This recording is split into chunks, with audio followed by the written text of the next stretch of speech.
আসসালামু আলাইকুম।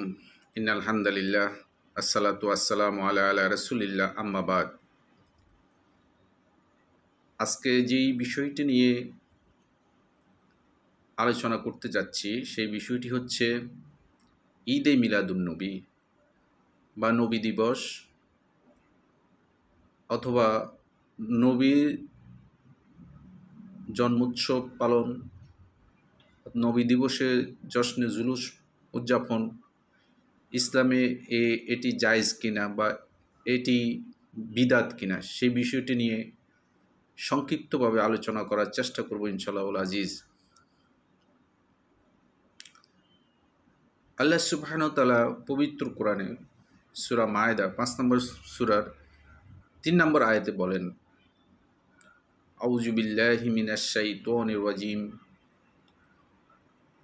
আল ইয়াউমা আকমালতু লাকুম দীনাকুম ওয়া আতমামতু আলাইকুম নি'মাতি ওয়া রাদিতু লাকুমুল ইসলামা দীনা।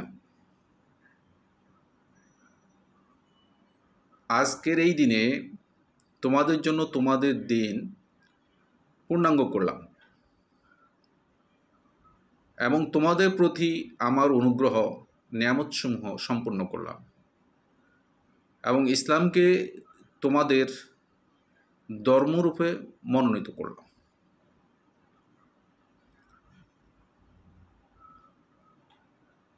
আল্লাহ সুবহানাহু ওয়া তাআলা এই আয়াতে বলছেন যে ইসলামকে পূর্ণাঙ্গ দিন হিসেবে সম্পূর্ণ করলেন আল্লাহ রাসূল জীবিত থাকা অবস্থায়। ইসলাম যে একটি পূর্ণাঙ্গ দিন সেটি আল্লাহ সুবহানাহু ওয়া তাআলা ঘোষণা দিলেন এই আয়াতের মাধ্যমে এবং তা ছিল রাসূল সাল্লাল্লাহু আলাইহি সাল্লামের জীবদ্দশায়, মৃত্যুর পূর্বেই। এবার আমরা রাসূল সাল্লাল্লাহু আলাইহি সাল্লামের একটি হাদিস দেখি। সে হাদিসটি হচ্ছে রাসূল সাল্লাল্লাহু আলাইহি সাল্লাম বলেন, ইন্না আসদাকাল হাদিসি কিতাবুল্লাহ ওয়া হাসানাল হাদি হাদিউ মুহাম্মাদিন ওয়া শাররুল উমুরি মুহদাসাতু বিহা ওয়া কুল্লু মুহদাসাতিন বিদআহ ওয়া কুল্লু বিদআতিন দালালাহ ওয়া কুল্লু দালালাতিন ফিন্নার। অর্থাৎ সর্বোত্তম বাণী হচ্ছে আল্লাহ সুবহানাহু ওয়া তাআলার বাণী, সর্বোত্তম আদর্শ হচ্ছে রাসূল সাল্লাল্লাহু আলাইহি ওয়াসাল্লামের আদর্শ, আর সবচেয়ে নিকৃষ্ট বিষয় হচ্ছে দিনের মধ্যে নতুন কিছু আবিষ্কার করা, নতুন উদ্ভাবিত বিষয়। দিনের মধ্যে সকল নতুন বিষয় বা নতুন উদ্ভাবিত বিষয় হচ্ছে বিদাত, আর সকল বিদায়াতই হচ্ছে গোমরাহ, আর সকল গোমরাহির পরিণাম হচ্ছে জাহান্নাম।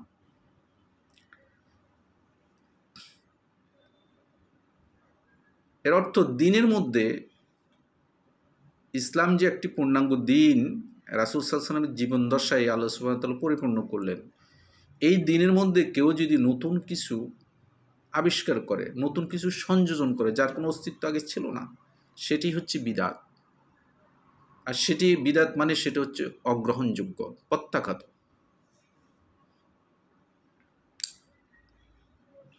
রাসূল সাল্লাল্লাহু আলাইহি সাল্লামের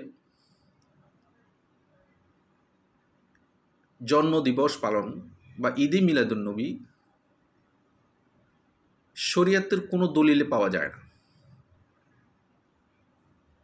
খোদ রাসূল সাল্লাল্লাহু আলাইহি সাল্লাম নিজের জীবন দশায়, নবুয়তি জীবনের 23 বছর জীবনে উনি নিজে পালন করেন নাই। তার সাহাবা, এমন সাহাবাদের মধ্যে সবচেয়ে 4 জন প্রধান সাহাবা যাদেরকে খোলাফায়ে রাশিদিন বলা হয়, তারা এবং অন্যান্য সাহাবীরা,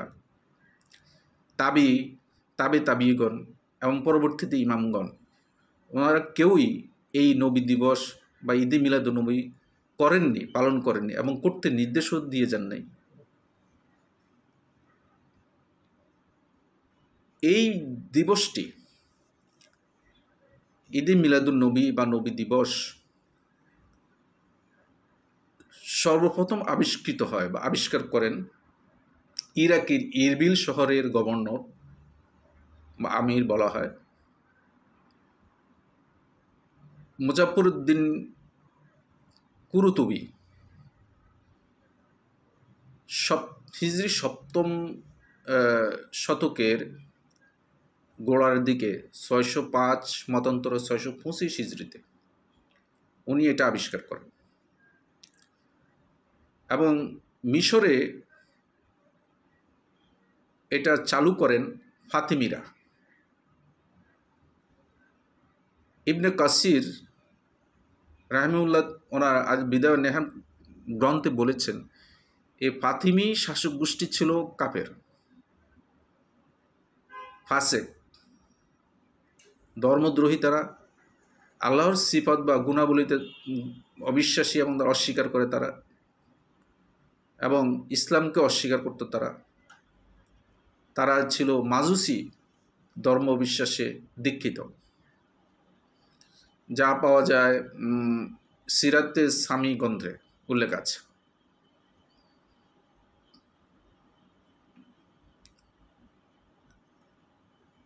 অনেকের মতে মিলাদে মুস্তফা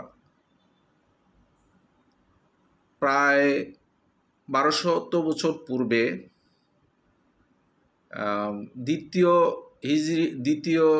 দ্বিতীয় শতকের শেষের দিকে শায়েখ উমর বিন মোহাম্মদ কর্তৃক সর্বপ্রথম প্রবর্তন হয় এই দিবসটি পালন করা।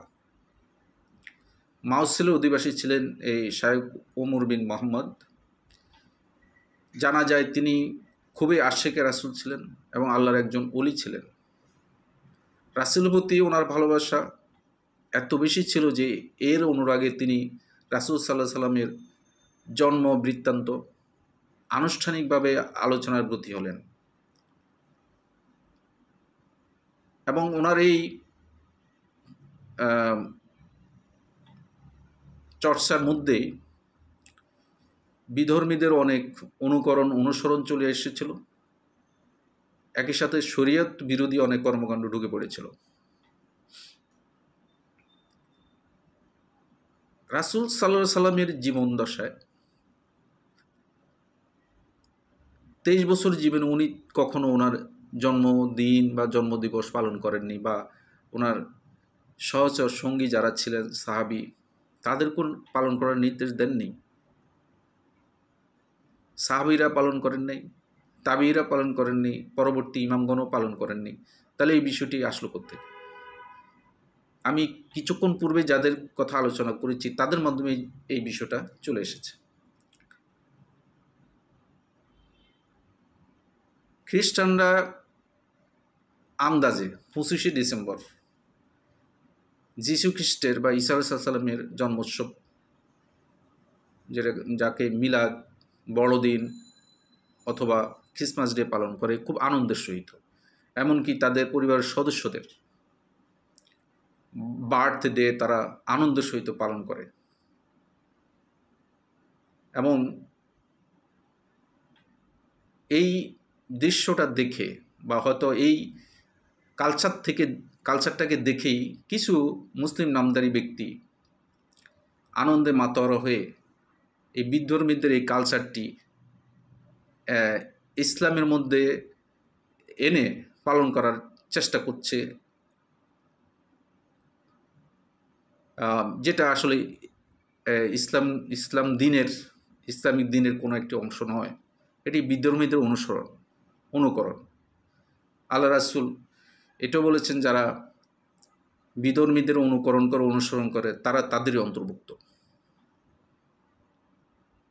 আল্লাহ রাসূল নিজের জীবদ্দশায় নবতী জীবনের 23 বছর জীবন তা তো পালন করেননি। এমনকি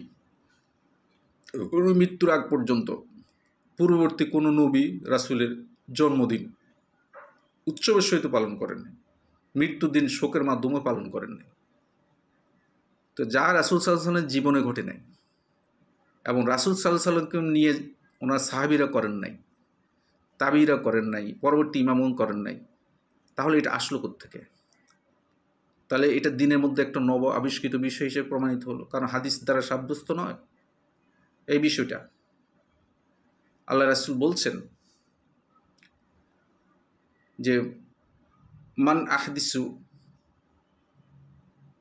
ফি আমরিনা হাজা মা লাইসা মিনহু ফাহুয়া রদ, যে আমার দিনের মধ্যে নতুন কিছু সংযোজন করবে বা আবিষ্কার করবে, তা যদি এর অন্তর্ভুক্ত না হয় তাহলে সেটি প্রত্যাখ্যাত। আল্লাহ রাসূল আরও বলছেন, মান আমেলা আমেলান লাইসা লাইসা আলাইহি আমরুনা ফাহুয়া রদ, যে এমন কোন আমল করলো যা আমার থেকে নয়, অর্থাৎ আমার নির্দেশিত নয়, তাহলে সেটি প্রত্যাখ্যাত। তাহলে এই হাদিসগুলোর আলোকে, রাসূল সাল্লাল্লাহু আলাইহি ওয়াসাল্লামের হাদিসগুলোর আলোকে যে বিষয়টি বর্তমানে পালন করা হচ্ছে, জুলুস করা হচ্ছে, ঈদ করা হচ্ছে নবী দিবসকে নিয়ে, সেটি তো রাসূল সাল্লাল্লাহু আলাইহি ওয়াসাল্লাম থেকে স্বীকৃত নয়, যা আমরা হাদিসের মধ্যে পাই না, তাহলে সেটি কি নব আবিষ্কৃত একটি বিষয়? সেটি বিদআত। ইসলামে আমরা হাদিস, কোরআন হাদিস অনুসারে দুইটি দিন, ঈদের দিন পাই। একটা হলো ঈদুল ফিতর, আরটি হচ্ছে ঈদুল আজহা। এই দুইটি দিন মুসলিমদের জন্য ঈদের দিন, তৃতীয় কোনো ঈদের দিন নাই। আল্লাহ রাসূল, একটি হাদিস পাওয়া যায় যে সোমবার দিন সম্পর্কে আল্লাহ রাসূলকে প্রশ্ন করা হয়েছিল। তখন আল্লাহ রাসূল বললেন, সোমবার দিন হচ্ছে আমার জন্মদিন, তোমরা এই দিনে সিয়াম বা রোজা রাখবে। হ্যাঁ, রাসূল সাল্লাল্লাহু আলাইহি ওয়াসাল্লামের জন্মদিন সোমবার দিন রোজা সিয়াম পালনের মাধ্যমে আমরা রাখতে পারি। এটাই নির্দেশ, প্রতি সপ্তাহের প্রতি সোমবারে তাহলে রাখতে হবে, রাখা উচিত। এছাড়া বছরে এইভাবে এমন একটি দিন রোজাবিহীন বা এমনি পালন করা, এটি তো দিনের অংশ নয়। রাসূল সাল্লাল্লাহু আলাইহি ওয়াসাল্লাম তো এইভাবে বলেন নাই। সুতরাং এটি পরিপূর্ণ বিদআত, জায়েজ না। আল্লাহ রাসূলকে ভালোবাসতে হলে আল্লাহ রাসূল যা বলেছেন, যেভাবে দিন আমাদেরকে করতে বলেছেন, দিন কায়েম করতে বলেছেন, ওনারকে অনুসরণ করে সেভাবেই যদি আমরা দিনের উপর চলি, জীবনযাপন করি, তাহলে সেটি আল্লাহ রাসূলকে ভালোবাসা হবে। সবচেয়ে বেশি ভালোবাসা হবে আল্লাহ রাসূলের প্রতি, সেটাই। এই নব আবিষ্কৃত বিষয় ঈদে মিলাদুন্নবী বা জশ্নে জুলুস, ঈদে মিলাদুন্নবী, নবীর জন্মোৎসব পালন করা শরীয়ত বিরোধী একটি কর্মকাণ্ড, স্পষ্টত শরীয়ত বিরোধী একটি কর্মকাণ্ড এবং দিনের মধ্যে একটা নব আবিষ্কৃত বিষয়। সেই জন্যই এটি বিদআত, কারণ এর শরীয়তের কোনো ভিত্তি এর মধ্যে নেই, সেজন্য এটি একটি বিদআত। এই বিদআত থেকে আমরা সকলে মুমিন বা মুসলিম যারা আছি বুঝার তৌফিক চেষ্টা করি। আল্লাহ সুবহানাহু ওয়া তাআলা আমাদেরকে বুঝার, এ থেকে বিরত থাকার তৌফিক দান করুক। আমিন সুম্মা আমিন।